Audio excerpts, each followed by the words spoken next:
Hello everyone, my name is Camilo Manrique. I am a mechanical engineer working at Mate 4, an academic spin-off of the University of Salerno, and today I'm presenting the work titled A Deep Reinforcement Learning Approach for Robotics Control in Robotic Applications. The outline of the presentation is as follows. First we will talk about the research scope, then give a quick view on reinforcement learning, present the study case, the carpal swing-up problem, talk about the reinforcement learning algorithm, present the numerical results, and provide some conclusions. The scope of this work is to analyze the robustness of a controller developed by employing deep reinforcement learning. Besides, we proposed a methodology to improve such robustness by employing a sequential learning approach in modified environments. Reinforcement learning is a framework to develop control systems based on trial and error, in contrast to the traditional mathematical model-based approaches. Reinforcement learning has 5 main components: the environment, which is the physical system to control and its surroundings; the agent, which is the controller and the intelligent component of the system; the action, which is the output of the agent; the observation, which is the state of the system and is the input of the agent; and the reward, which is a scalar signal that quantitatively qualifies the performance of the agent in order to guide its learning. The study case considered is the carpal swing-up problem. It consists on a car with an attached pendulum. The system can displace freely on the horizontal axis. The goal of the controller is to swing up the pendulum by applying an horizontal force to the system. In this context, the environment is the carpal system.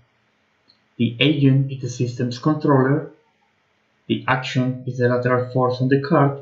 The observation is the vector S defined as shown, and the reward signal is defined as shown in the equation with a polynomial shape, whose maximum value is obtained when the system has achieved the swing-up configuration. In this work, the agent's trial and error learning takes place by employing the deep deterministic policy gradient. This algorithm employs an actor-critic architecture as shown in Figure 3. It is composed of 2 neural networks, the actor and the critic. The learning loop consists on learning the value function of the environment from the interaction experiences as shown in equations 1 to 3. Then the policy learning takes place by employing the gradient's ascent of the value function, as shown in equations 4 and 5.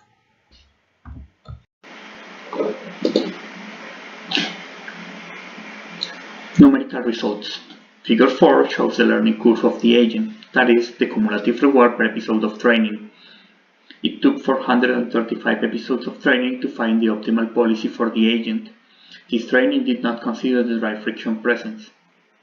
Employing this agent, we consider modifications of the environment in order to evaluate its robustness.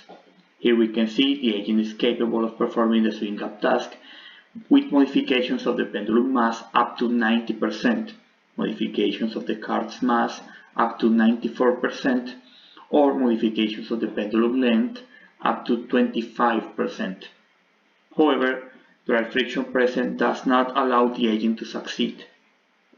For this, we performed a post-training methodology in order to improve the robustness of the agent. This procedure takes 39 episodes of training. This new agent, we call it Agent B. It is capable of performing the swing-up task with or without dry friction presence. Conclusions. In this work, we have performed a sensitivity analysis of a controller developed with a deep deterministic policy gradient. Additionally, we have proposed a post-training methodology which is capable of expanding the robustness of the developed controller. This methodology has yielded a new controller capable of operating effectively in the presence or absence of dry friction. Thank you so much for your attention. Feel free to ask any question.